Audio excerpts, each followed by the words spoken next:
আর আলিপুরদুয়ারে বিধ্বংসী আগুন, পুড়ে ছাই 5টি দোকান, ক্ষতিগ্রস্ত হয়েছে হোটেল। আগুনে হোটেলের সিলিন্ডারে বিস্ফোরণ। আলিপুরদুয়ারে বিধ্বংসী আগুন, পুড়ে ছাই 5টি দোকান, ক্ষতিগ্রস্ত হোটেল।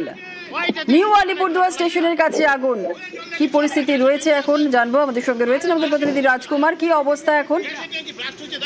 রাজকুমার, দেখো জুনেলা, দেখো বিধ্বংসী আগুনে রাতের বেলা কিন্তু এই যে নিউ আলিপুরদুয়ার যে স্টেশন আছে, স্টেশনের যে ঠিক উল্টো দিকে যে বাজার এলাকা, যে দোকান এলাকা, সেই এলাকায় কিন্তু এই আগুনের ঘটনা ঘটে। ইতিমধ্যেই কিন্তু 5টি দোকান পুরো একদম সম্পূর্ণ ভস্মীভূত হয়ে গেছে এবং রাত 11টার পরে এই অগ্নিকাণ্ডের ঘটনা ঘটে এবং অগ্নিকাণ্ডের ঘটনা ঘটার পরেই কিন্তু আলিপুরদুয়ার শহরের যে দমকল কেন্দ্র আছে সেখান থেকে 2টো ইঞ্জিন দিয়ে আগুন নিয়ন্ত্রণে আনার চেষ্টা করে। প্রায় 3 ঘন্টার চেষ্টায় কিন্তু আগুন নিয়ন্ত্রণে আনা হয় এবং এই ঘটনা এলাকায় ব্যাপক চাঞ্চল্য ছড়িয়েছে এবং ক্ষয়ক্ষতির পরিমাণ প্রায় কোটি টাকার বেশি বলে দাবি করছেন ব্যবসায়ীরা। ধন্যবাদ।